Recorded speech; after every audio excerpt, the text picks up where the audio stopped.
அனைவருக்கும் வணக்கம். குழந்தைகளின் குறும்பில் நாம் இப்போது 3வது பகுதியை பார்க்க போகிறோம். குழந்தைகளின் குறும்பில் தாங்கக்கூடியவை தாங்க முடியாதவை என 2 வகையில் பிரிக்கலாம். உறவினர் முன்னால் நம்மை எதிர்த்து பேசுவதும், செய்யாதே என்றால் செய்வதும், பாடு என்றால் பாடாமல் இருப்பதும், ஏதேனும் நற்செயல்கள் செய்ய சொல்லி உதவி கேட்டால் செய்யாமல் நம்மை அலட்சியம் செய்வதும், நாம் ஏதேனும் கேள்விகள் கேட்டு பதில் சொல்ல சொன்னால் எனக்கு தெரியாது என்று அவர்கள் நம்மை எதிர்த்து செல்வதும், இதுபோன்ற நிகழ்வுகள் நமக்கு மன கஷ்டத்தை தருபவை. இதில் பொதுவாக குழந்தைகளில் செய் என்பதை, அதாவது டூ என்ற வார்த்தையை மட்டும் பயன்படுத்த வேண்டும். டோன்ட் என்ற சொல்லை, அதாவது செய்யாதே என்ற வார்த்தையை தவிர்க்க வேண்டும். இப்போ ஒரு புத்தகத்தை எடுத்து கிழித்தால் அதை செய்யாதே என கோபமாக கத்துவதற்கு பதிலாக பழைய பேப்பரை கொடுத்து இந்தா இதை கிழி என்று சொல்லி புத்தகத்தை வாங்கி உயரத்தில் வைத்துவிட்டால் சரி என்று நாம் சொன்னதை செய்வார்கள், நாம் சொல்வதை கேட்பார்கள். அதேபோல் நாம், அதாவது வீட்டில் உபயோகிக்கும் வார்த்தைகள், நாம் செய்யும் செயல்களை தான் அவர்கள் பார்த்து பார்த்து செய்வார்கள். அதனால் நாமும் சிஸ்டமேட்டிக்காக பழக்க வழக்கங்களை, பேச்சை, வார்த்தைகளை செம்மையாக கடைபிடித்தால் அவர்களும் அதுபோலவே நடப்பார்கள். இல்லை, என் குழந்தை வெளியில் சென்றால், மற்ற குழந்தைகளுடன் பழகினால், பள்ளி சென்று வந்தால் சில குறும்புகளை மற்ற குழந்தைகளிடம் இருந்து வார்த்தைகள், பேச்சு என ஏதேனும் வேண்டாததை கற்றுக்கொள்கிறார்கள் என்றால், வீட்டில் அருகில் இருப்போருடன் பழகும்போது, விளையாடி கொண்டிருக்கும் போது அக்குழந்தைகளின் அருகில் நீங்கள் உடன் இருக்க வேண்டும். தவறான செயலை செய்யும்போது உடனே கண்டித்து மாற்று வழியை காட்டுங்கள். மணல், தண்ணீர், குச்சி போன்ற மண் என பொருள்களை தூக்கி எறிந்தால் ஒரு பூவை கொடுத்து இதை தூக்கி போடு என்று சொன்னால் மண்ணை கையால் கூட தொடமாட்டார்கள்.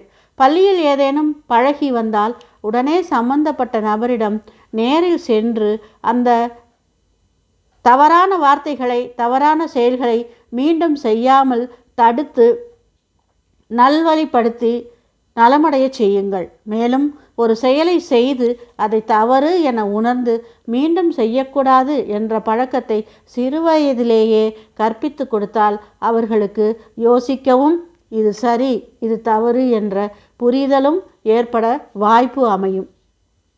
குழந்தைகளை தனித்து விடாமல் அருகில் இருந்து அவ்வப்போது பேசி பேசி எடுத்து சொன்னால் அப்போதும் புரிதல் ஏற்படும். நமது முதல் எபிசோட்டை கேட்டால் இதன் விளக்கம் புரியும். நமது சேனலை சப்ஸ்கிரைப் செய்து முன்னுள்ள பதிவுகளை கேட்டால் குழந்தை வளர்ப்பின் பல வழிகளை அறிந்து கொள்ள உதவும். இங்கு எனது அனுபவத்தில் நான் கடைபிடித்து நன்மையடைந்த நிகழ்வுகளை எடுத்து கூறியுள்ளேன். இதுபோல் முடியுமா, ஆகுமா என்று சந்தேகம் கொள்ள தேவையில்லை. குழந்தையை அதன் போக்கில் விட்டால் பின்னால் சரி செய்வது கடினம். கட்டுப்பாடுடைய சுதந்திரம் சாலச் சிறந்தது. என் குழந்தை என் குழந்தை என அதிகமாக புரொடெக்ட் பண்ணும்போது நம்மால் கண்டிக்க இயலாது. நோய் தீர மருந்து உட்கொள்வது போல் ஒழுக்கத்தை கடைபிடிக்க கற்றுக் கொடுக்க கட்டுப்பாடு என்ற மருந்து அவசியம் தேவை. இன்றைய குழந்தைகள் நாளைய நவபாரத சிற்பிகள் என்றார் ஜவஹர்லால் நேரு. அந்த பொன்மொழியை நினைவில் கொண்டு இதுபோன்ற சிறந்த சிட்டிசன்களை உருவாக்க வேண்டியது நமது கடமை. ஆக நமது குழந்தைகளை உறுதியோடு உவகையோடு நல்ல பழக்க வழக்கங்களை கற்றுக்கொண்டு நல்ல குழந்தைகளாக, நவபாரத சிற்பிகளாக உருவாக நாம் நம் முயற்சியை எடுத்து இன்றே கடைபிடித்து அவர்களை சீர் செய்வோம். குழந்தையின் வயதோ, குழந்தையின் பிறந்த குழந்தை, வளர்ந்த குழந்தை என்ற பிரிவோ எதுவும் இல்லை. குழந்தைகள் எந்தெந்த வயதில் எப்படி பாதுகாக்கப்பட வேண்டுமோ அப்படி நல்ல நல்ல கருத்துக்களை கூறி அவர்களை உருவாக்க வேண்டியது நமது கடமை. எனவே இதுபோன்ற நல்ல விஷயங்களை அறிந்து கொள்ள நமது சேனலை சப்ஸ்கிரைப் செய்து ஆதரவு தரும்படி மிகவும் வேண்டி கேட்டுக்கொள்கிறோம்.